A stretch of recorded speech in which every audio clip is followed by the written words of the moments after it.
Bien-aimés dans les Seigneurs, que Dieu vous bénisse richement. C'est votre humble serviteur, le pasteur Joshua Exaucé Armani.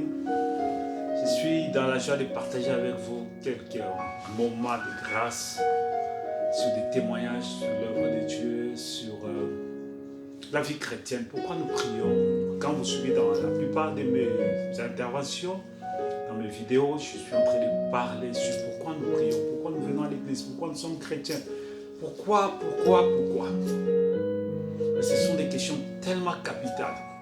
Non, est-ce que nous allons à l'église seulement parce que demain je veux voyager? Les pasteurs puissent prier pour moi. Oui, c'est bien, ça fait partie des choses de ce monde. Mais est-ce que c'est le point capital? Oh, j'ai posé pas mal de fois ce genre de questions à beaucoup de personnes.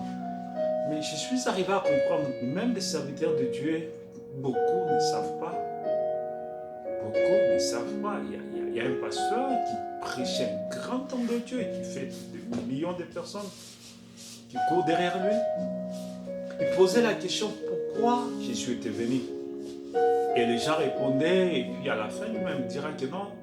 D'autres gens diront que Jésus est venu pour mourir pour nous. L'agneau de Dieu est venu pour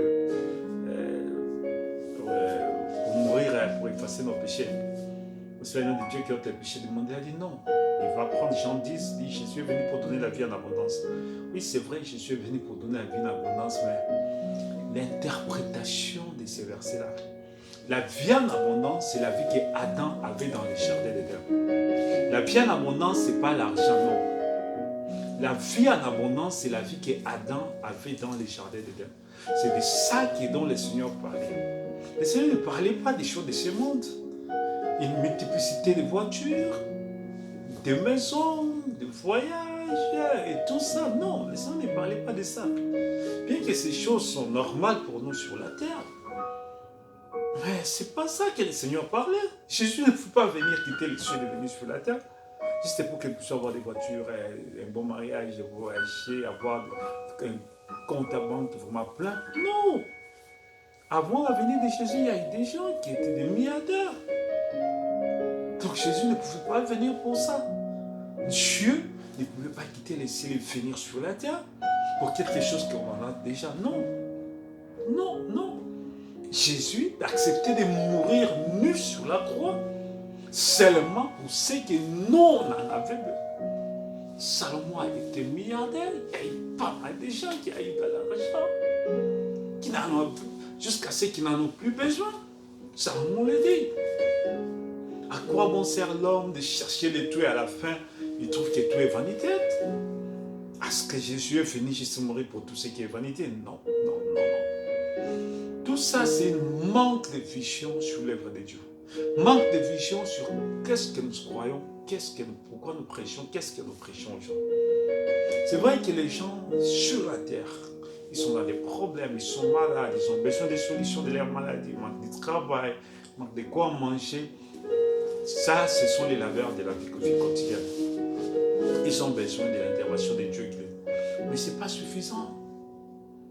Et quand ils viennent à l'église, nous devons élever leur niveau d'attente pour leur faire voir que tu peux avoir toutes ces choses et manquer la vie éternelle. Ce qui est plus important, c'est le retour de la vie que nous avons perdue depuis le jardin d'Éden. Si on posait la même question à Adam, Adam, pourquoi on doit prier? Pourquoi tu pries? Pourquoi on est là? Il dit, nous devons trouver des voies et moyens pour que nous puissions rentrer dans les jardins d'Éden. Là où j'étais, c'est la perfection. Là où j'étais, dans les jardins d'Éden, c'est tout. Parce que c'est ça la solution. Dans les jardins d'Éden, Adam ne pouvait pas tomber malade. Dans les jardins d'Éden, Adam ne pouvait pas souffrir. Dans les jardins d'Éden, Adam ne pouvait pas mourir. Dans les jardins d'Éden, Adam n'avait pas de fatigue, n'avait pas le pied qui gonflait, que j'ai beaucoup marché, je me suis tellement assis, j'ai dormi étant assis, voici mes pieds ont gonflé. Non! Adam n'avait pas toutes ces peines, ces lacunes. Adam vivait dans la perfection de Dieu. Adam n'avait pas de maux de tête. Il ne faisait jamais de fièvre, au grand jamais. Depuis les jours que Dieu l'a créé, il avait la température ambiante, la température stable. c'était 37 degrés ou quoi. Donc ça ne montait pas, ça ne descendait pas. Aucun jour il a senti même une petite malaise. Même dans son rêve. De rêver même qu'il y a une moustique qui bouillonne ici pour me piquer. Même dans ses rêves. De rêver même qu'il y a quelqu'un qui m'a tapé. Même dans ses rêves qu'il puisse rêver qu'il est tombé malade. Non et non et non. Parce qu'il y a des gens parfois, tu fais un rêve, tu n'arrives pas à marcher, tu es en train de combattre. Adam, même tous ses rêves étaient positifs. Il rêvait parce qu'il vivait dans les ciels. Le ciel, c'est quoi? C'est la présence de Dieu. Il vivait dans la présence de Dieu. Il vivait dans la gloire, dans l'éternité. Donc tous ses rêves étaient transdimensionnels de l'éternité. Il transcendait de l'éternité à l'éternité, de gloire en gloire. Il vivait de la gloire de Dieu. Il ne vivait pas des choses de ce monde, non.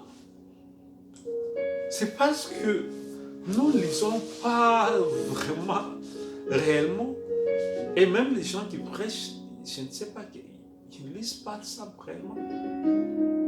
La rédemption, c'est quoi? C'est juste la possession des choses de ce monde? Non. Mais il y a des païens qui en ont plus que ça. Il y a des païens qui en ont. Il y a des païens qui ont l'argent, qui sont plus riches. Même la Bible le dit, ce sont des païens qui sont plus riches que les chrétiens. Adam, on lui pose la question, si Adam était ici, qu'on lui posait la question, Adam, dis-nous. Il nous dira que non. Tel que nous sommes, non. C'est l'état négatif. Nous sommes appelés à rentrer dans les jardins d'Éden. Nous sommes appelés à retrouver la chose qu'Adam avait perdue. Voilà pourquoi la vraie définition de la rédemption, ou la définition complète de la rédemption, c'est la possession légale de tout ce que Adam et Ève ont perdu depuis la chute. Car nous arrivons à posséder ça. Si c'est un arbre de vie, que nous arrivons à posséder cet arbre, que cet arbre soit planté en nous. Si c'est un ballon que nous avons à capter ces ballons-là, ces pains de vie, afin que nous devenions ces pains de vie. Et être comme Adam, ne jamais mourir, ne jamais souffrir, ne jamais connaître la douleur, ne jamais connaître la souffrance, ne jamais connaître... Adam ne connaissait pas les déceptions. Adam n'avait pas de moments où il sent que maintenant ça va, maintenant ça ne va pas.